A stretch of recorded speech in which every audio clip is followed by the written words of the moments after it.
finally read it all, so I can finally make that video. Who the fuck are you? I finally read it all, so I can make video. No.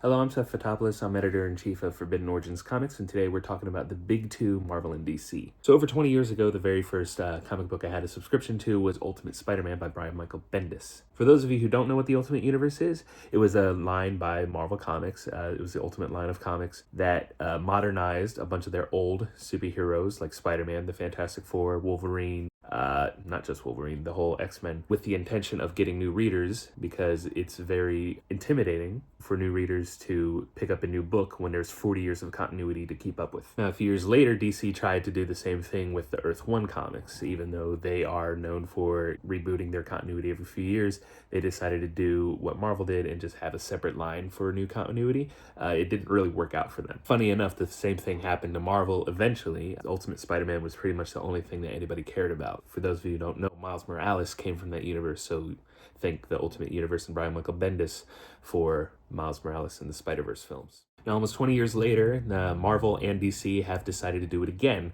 Marvel going back to the Ultimate Universe and DC creating the Absolute Universe. Now, whereas the old Ultimate and Earth 1 comics were meant to be jump-in points for new readers so that they can read a story without decades of continuity, these new books, the new Ultimate and the new Absolute books, are intended to intersect with the current continuity of the mainstream comic books. We're halfway through the Ultimate Universe's 2-year plan. Eventually, at the end of this 2-year plan, there will be a major event between the two universes, or so that's what it seems to be leading up to. So what we're going to do today is rank the number ones from both universes to see kind of where they stack up against each other. Now, here's the thing. All of these are, the worst book out of these is like an 8. So I'm not really trying to say like whatever's going to be in last place is like terrible or anything. It's not. What I think makes the best like jumping in point. So starting at number 8, we have the Ultimates. Now the Ultimates is the Ultimate Universe's version of the Avengers.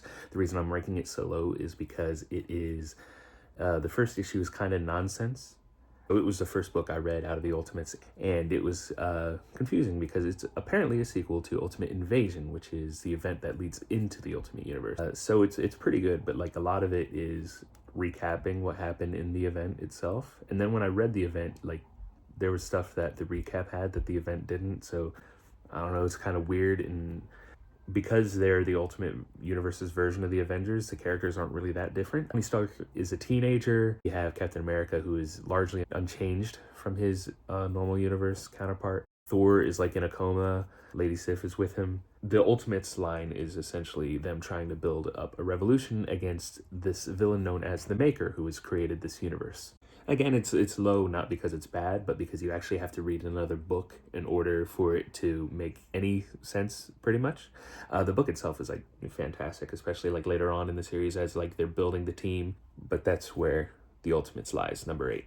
So now we have number 7, the Ultimate Wolverine. Ultimate Wolverine is why the video took so long to make, because the comic book just came out, whereas all the other Ultimate books came out last year. So I kind of waited until this one came out because I knew Ultimate Wolverine was going to be pretty big, and it's near the bottom of my list, unfortunately. Now, the reason it's at the bottom of my list is because there's not really a lot of character. Ultimate Wolverine is silent. He doesn't say anything. He's this universe's version of the Winter Soldier. So there's a particularly interesting world that he's in. There are some character deaths that happen in that first issue that definitely make me want to read more and see what's going to happen. But the character of Ultimate Wolverine himself, he's very stoic, he's very silent. He doesn't say anything in this first issue at all. There are some body horror elements that are pretty cool, but aside from that, I don't really like the Ultimate Wolverine costume. It's kind of bland looking. I don't really like Russian aesthetic, which is weird considering my politics, but I just don't like the way that looks. And so far, it's kind of a mix between bland and intriguing. So I would wait for this one to see like how far it gets into, like how interesting the dynamics end up being, like how interesting like him, Wolverine not having any memory, the rebel slash like oppressor dynamic. I want to see how that turns out. So far, there hasn't a lot of information. Now, number 6, we have the first DC book, Absolute Batman. Now, Absolute Batman's the weakest out of all the Absolute books so far, or the number ones at least. Not because it's the weaker book. Honestly, I think Absolute Superman is a weaker book than Absolute Batman. At least the number ones are. It's just Batman. So if you like Batman, you're going to love it, but it is just Batman. This Batman is different in that his mother's alive. His father was the one that was killed, and it seems like a public shooting event, like a school shooting event at a zoo. I guess a zoo shooting then. The mainstream Batman had his money taken away recently, only just recently becoming a billionaire again. He was living in a brownstone, and Absolute Batman lives in a brownstone. So like it doesn't seem that different from the main continuity, but it is written by Scott Snyder. Because of that, it's pretty good. So if you love Batman, you're going to like Absolute Batman. I just don't think it's that different from mainstream Batman to like really be that intriguing. And next we have Absolute Superman. I did say that this was a bit weaker than Absolute Batman in terms of story, but in terms of like getting you introduced into a new universe, it has a lot of work to do. And I think it does pretty well in that aspect. But again, there's kind of like this weakness. The weakness I have in it is that we don't really get a lot of Superman. We don't get a lot of Clark, who isn't Clark in this universe. He was kind of raised on Krypton in this world. So he's like donning this archetype of the lone survivor, the drifter. He's going around helping people.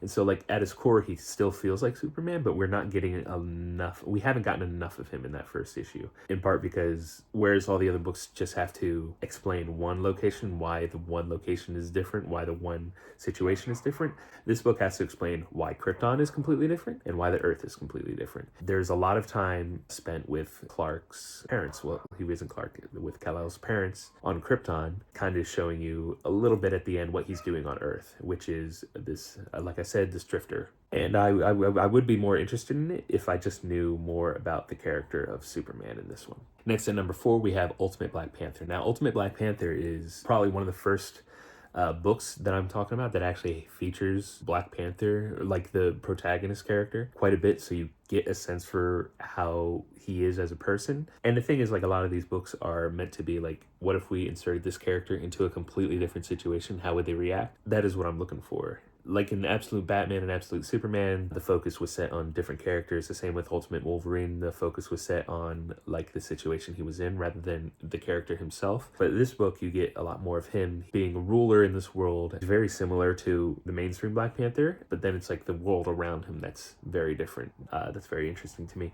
References to Moon Knight, like Khonshu and all that stuff, is like an outside force that's trying to break in, because the maker created the universe, is like trying to create a universe where the heroes aren't really heroes, similar to the Absolute world where Darkseid is making a world without the heroes, where the heroes are like dark and twisted. In this universe, it's the maker doing everything he can to ensure that this world is separate, but the maker can only affect everything up to, I think, 1962.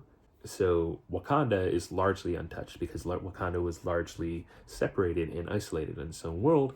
And so Black Panther is dealing with that in a more political manner. If you're like a really big fan of like Game of Thrones, like that style of storytelling, Ultimate Black Panther is really into that epic storytelling with romance, politics, and of course some good old-fashioned superhero fighting. Next, we're talking about number 3, Ultimate Spider-Man. Now, those of you who don't know, the Ultimate Universe was originally kickstarted by Brian Michael Bendis' Ultimate Spider-Man, and it was the only book that lasted from the very inception of the Ultimate Universe until its end, like in the mid-2010s. This book is written by Jonathan Hickman, who wrote Ultimate Invasion, and is kind of like laid out the plan for the Ultimate Universe. So it seems like this Ultimate Spider-Man is going to be core to the story of the Ultimate Universe. Now, the interesting thing about Ultimate Spider-Man is that it's everything a Spider-Man fan would want. How terrible the mainstream comics have been. You have an older, more mature Peter Parker. He's married to Mary Jane. He has 2 kids. He's in a more stable position in his life. There's a cat back there you can kind of see. Uncle Ben's alive. Aunt May was alive until very recently, like basically right before the book starts. I think the book starts with like a funeral or a memorial for victims of like a terrorist attack, because like the catalyst for this universe is that there's like a 9/11 type event that the Ultimates get blamed for, and it takes Aunt May and Norman Osborn's life. It's an older Peter Parker dealing with grief rather than like a teenager who could not handle his emotions very well. Like if you read those early books, he's a little bit of an asshole. This Peter Parker kind of has his shit together. Like he has a family. He has a good relationship with his uncle. He has a good relationship with his wife and kids, but he feels like something's missing. So this version of Peter Parker is like a millennial, this mid-millennial who's wandering through life. He doesn't really know where he fits in. He knows that he was meant for something greater, but something happened where he feels like he missed it. Because this version of Peter Parker does not have powers until the very end of the first issue. And if you read the old Ultimate Spider-Man comics, he doesn't really get his powers until issue 3. It might have been even issue 6, or it might have been issue 6 he got the costume. Anyway, a big part of Spider-Man in the Ultimate Universe is that you see him live his life as Peter Parker without the powers for a while, which is Stan Lee's original intent. He said, like, if I had the choice, I would have made it 6 issues instead of 1 back then. The Ultimate Spider-Man, highly recommended. It's definitely the most popular out of the Ultimate books, I would say, for a very good reason. The art's pretty good. Jonathan Hickman's, his Spider-Man's fantastic. I would definitely pick that one up. Next, we have number 2, which is Absolute Wonder Woman, written by Kelly Thompson and drawn by Hayden Sherman. Absolute Wonder Woman's fucking fantastic. That's a book that, like, you've heard me complain about the other books about how the protagonist character doesn't really show up until like near the end, or doesn't really have their power at all or anything like that. So you don't really get to see them interact with the world that they've now established. This book is different. She's front and center the whole time. They establish the world in a very easy to follow way. It's just a flashback. In this version, Wonder Woman is from hell, or she was raised in hell instead of Themyscira, which is like a paradise island. But this, she was raised by the witch Circe, who is a witch from Greek mythology, a regular Wonder Woman villain. In this one, she was given to Circe as a baby, and Circe raises her. And at first, she was like, I don't really give a fuck about this baby, but you spend like 20 years with a baby, you're probably going to fall in love with it. Wonder Woman then bursts out of hell, riding a fucking flaming Pegasus with a big-ass sword, wearing like this hell armor. But she's still like the kind, compassionate Wonder Woman you see from the mainstream comic books, and she's really fucking cool. And I would definitely recommend this. Kelly Thompson is a fantastic writer. If you've ever read Poison Ivy by her, that's a fantastic book, and she's a fantastic writer.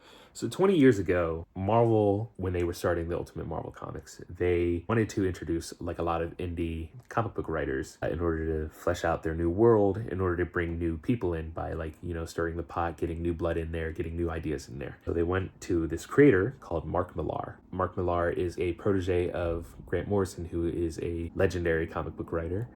They have since had a falling out. With Grant Morrison saying that they wish they let a bus hit Mark Millar instead. So Mark Millar is kind of known to be this edgy Gen X South Parkian writer. So Marvel went up to Mark Millar and was like, what do you know about the X-Men? And Mark Millar said, I don't know fucking shit.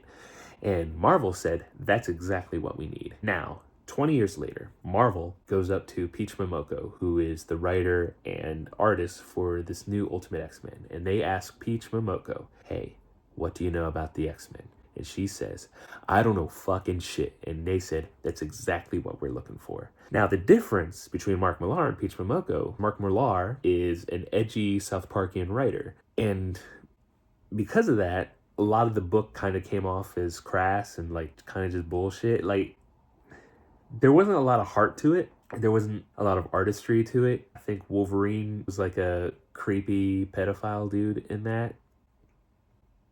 Don't do that. Whereas Peach Momoko, her take is, what if I made Jujutsu Kaisen? What if I made Demon Slayer?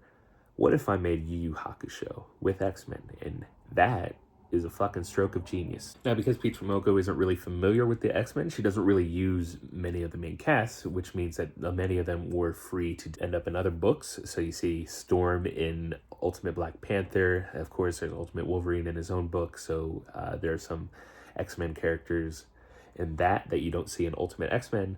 The Ultimate X-Men is a story about a group of teenagers at a high school that are haunted by like this ghost mutant, kinda. And it has like this mystery / horror feeling to it. The art is fantastic. Peach Momoko has utilized a mix of Western and Japanese influences to create her own style. That's very interesting. If you are a fan of like JoJo's Bizarre Adventure or Jujutsu Kaisen or Demon Slayer or Yu Yu Hakusho, I would highly recommend it. She turned X-Men into a shonen horror manga, which is really cool. All right, so that's my top 8 list of the Ultimate and the Absolute books. I'm Seth Fotopoulos, editor-in-chief of Forbidden Origins Comics. We just released our debut comic, These Lies End in Death, and it's been kind of #1 for weeks now, new releases, which is very, very exciting for an indie publisher like us. So do all the like, comment, subscribes to the Origination channel, Forbidden Origins. We have our own Discord, Forbidden Origins. Check out the description for more information, and you guys have a great day.